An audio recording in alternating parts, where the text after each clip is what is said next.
Other than the khakis since I've been here. Just for your pants. I'm gonna make a fashion statement.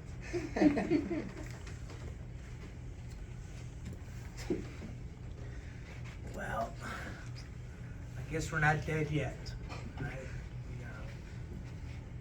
It was a shame how the game ended, but we played really good defensively for 95% of the game. And I just think we just had the jitters, the yips a little bit in the last 4 minutes again. So, but we survived and advanced.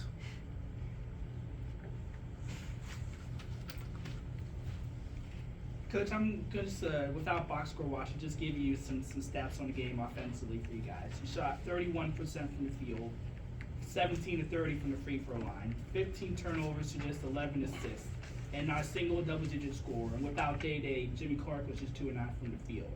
If I told you those stats beforehand, what were the percentage you think that you guys would have had a shot at winning this game? Once again, you came up with a beauty.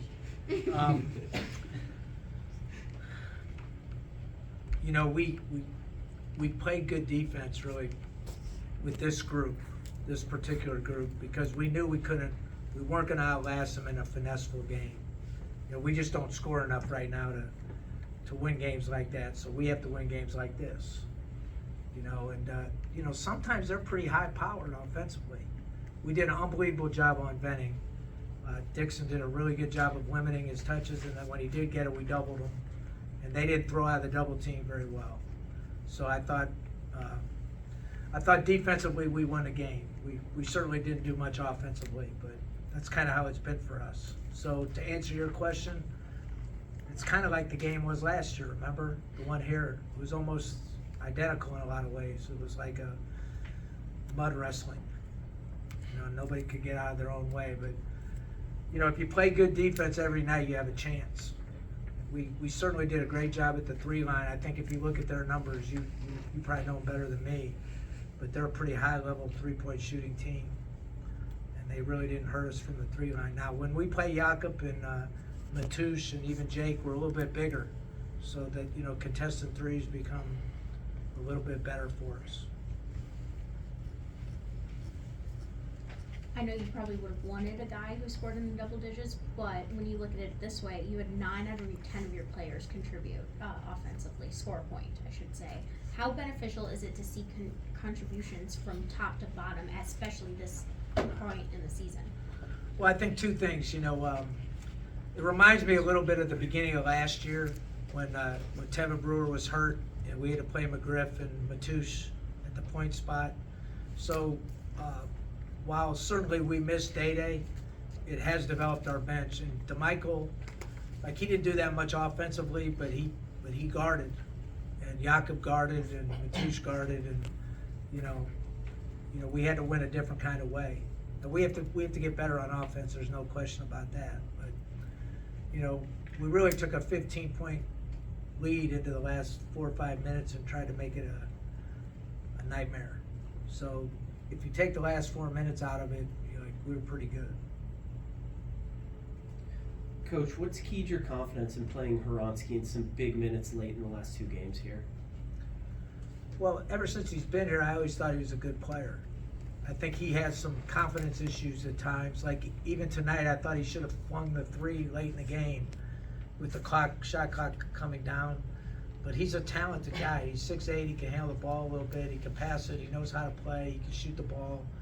He went through some things, but he's rallied himself. So, I think he's a good player. We just decided to go a little bit younger. We thought we were a little more skilled, that way, and that's kind of why we went that direction. I think Jakob's another one that he has his struggles offensively, but defensively he's really good. He rebounds and he moves the ball. Hasn't made anything yet, but I think he will eventually.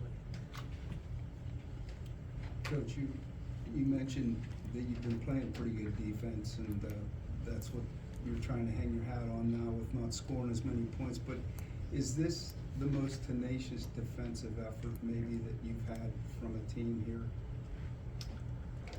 The last time we played them, they had 25 turnovers.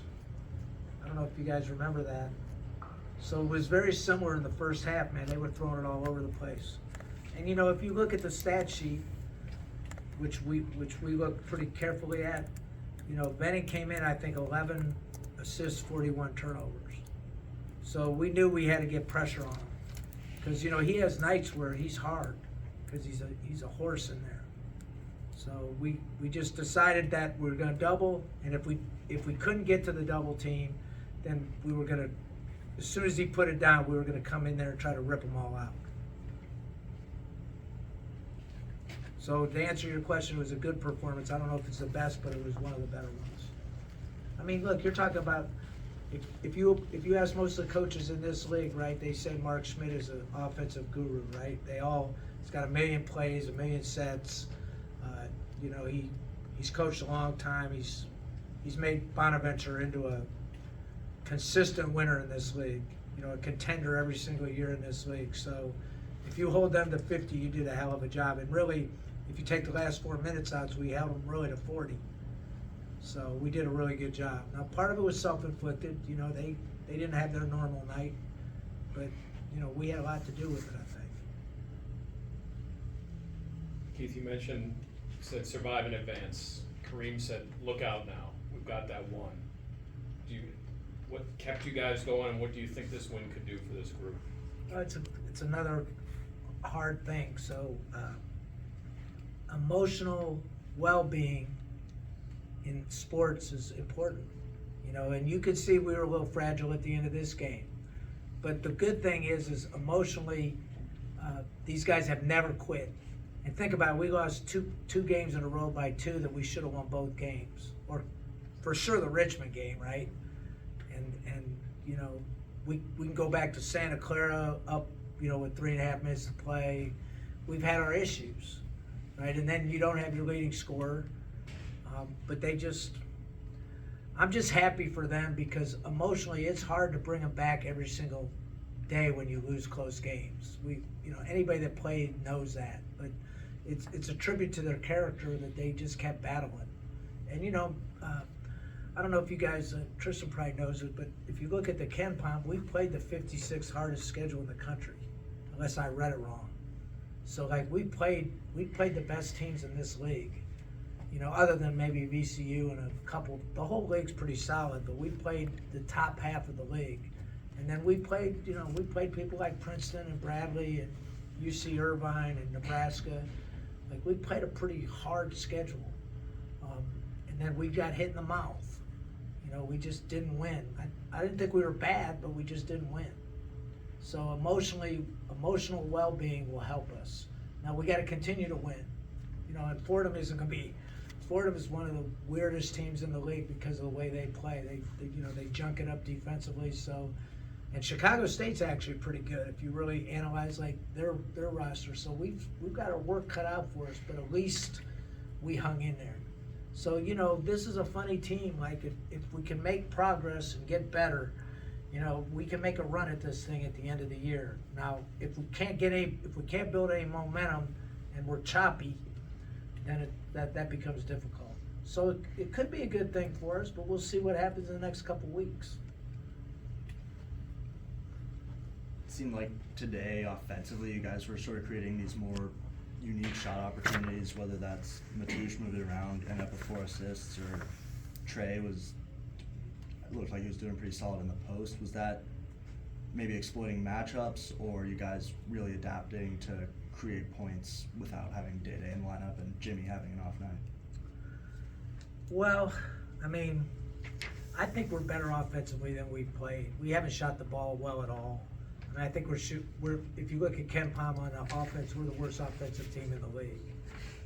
You know, so the numbers don't lie. I mean, you could say whatever, but they don't lie. Now, I don't think we're that bad, but we've been that bad. So and it was even before Day-Day was hurt. Now, let's be, you know, frank about that. Like we hadn't moved the ball very well. I do think we've started to move the ball better. I do think that. Now, with that should come a little bit more success. So I think if we continue to move the ball better, I think we'll play a little bit better.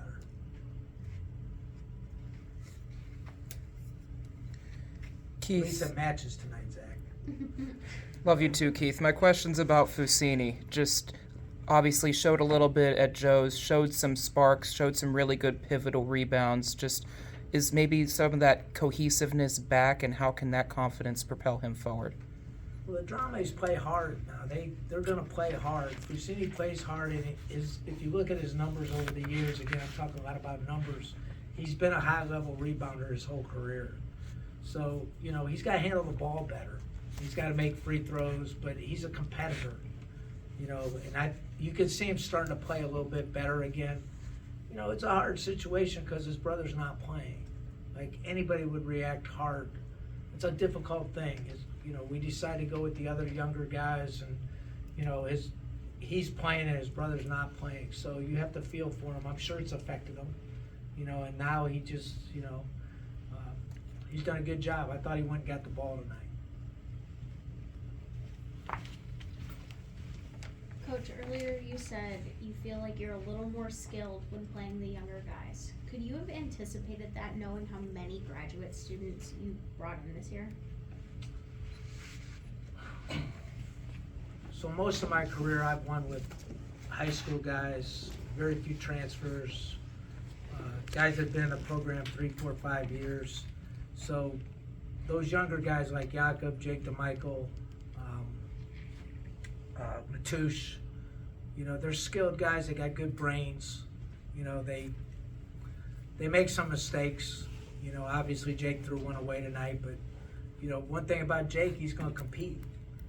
So guys like them in 2-3 years become really good players. Now the question is, with NIL and things like that, will you keep them when they become high level players? Which I think they will. I think they're all pretty good players. So I tried to be fair, and give the older guys the first shot at it. But in my heart of hearts, I knew that Jake was a good player. And then Matouche has come a long way back from his issues last year. So he's put a lot of time in over the last 5 months to get himself back in shape. And then Jakob's been good, has been one of our best defensive players since he's gotten here. The reason we haven't played him more is he hasn't shown the ability to score yet. And we've had scoring issues. So if he can score, he'll really get a lot of minutes. And I think it's a confidence issue with him. He's capable of being a good offensive player too. Obviously, the A-10 play Deron Holmes in center position is in his own league, but you had an interesting scheduled play with the two guys in Sondiko and now Chet Bennett play similar size, similar styles.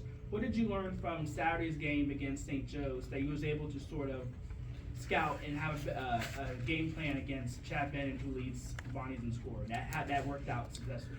So we didn't double Holmes, and we didn't double Sondiko. We got hurt by both of them on the perimeter. If you really, Holmes hurt us inside too, but it's a tough decision.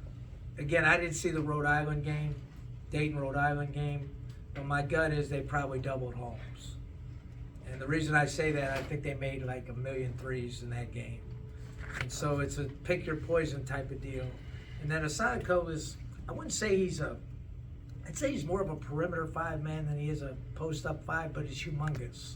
So he can score a little bit around the rim. He scores some around the rim, but this guy here is a good scorer around the rim, but really doesn't step out and shoot it. So we've had trouble with those step-out guys and shoot it. We just kind of used all 3 of our guys on him, just trying to stay fresh. Clearly I thought Dixon did the best job on him, but Duquesne did a good job on him as well. And, I think it looks like to me that it's going to be a 3-headed monster for us. And, at the end of the game, I just decided to play Trey Williams at the 5, just because I thought, it was the best option for us. So I don't know if I really answered that well. But. Overall in the season, you guys have had more lineup and rotation changes compared to anyone else in league play. In the last 3 games alone, mainly forced without Day, it's been largely the same rotations overall and minutes allocation to certain guys. With Day coming back in, is there a concern that now you're going to have to almost start over with a new depth chart, or do you feel like you can seamlessly put him in and still have the right lineups going forward? So we were playing really pretty good early in the year, if you really analyze it. Then we had to add Trey Williams back in and Duquesne back in, and we went in the toilet, right? Now again, I don't know if that's the reason, but I think everybody got a little bit uncomfortable. So Andre Saversov was uncomfortable, Fusini was uncomfortable, all our 5 men were uncomfortable, so your question's a good one. So what do we do now when Day comes back? So the first thing that comes to my mind is, try to play guys less. Try to be more efficient in the time that they're playing, because I think sometimes it's the law of diminishing returns. You play 30 minutes, you play 35 minutes, and pretty soon you're not playing very good. You're just stretching minutes and not being great.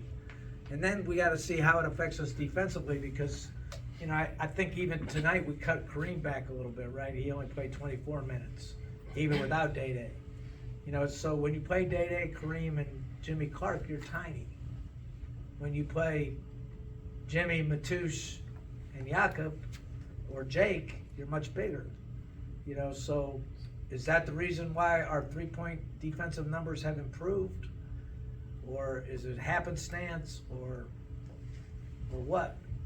So it's an excellent question in the sense that I don't really know the answer, other than play the best guys that are playing the best that night. And you can't worry about feelings at this point. And it's sad to say, I hate that. Like, look, I feel for guys that don't play. I have a son. I know this. It wouldn't matter if school was going great or his social life was great. If he wasn't playing, he was miserable, right? And it's the same for our guys. So when you have a son and you've even played yourself, you understand that. This is the most important thing for them. Now, I'm not saying that's right, but when you're a college basketball player, this is the thing that matters the most to them. And if they don't play, they're miserable. So as a coach that understands that, it makes it hard. And it's really hard when you really like some people that you don't play. I mean, that's probably the thing I hate most about the job, is seeing young people miserable because they don't play. Anything else? Zach, you're quiet tonight. Jeff, you good? Good, thank you. Thanks for coming.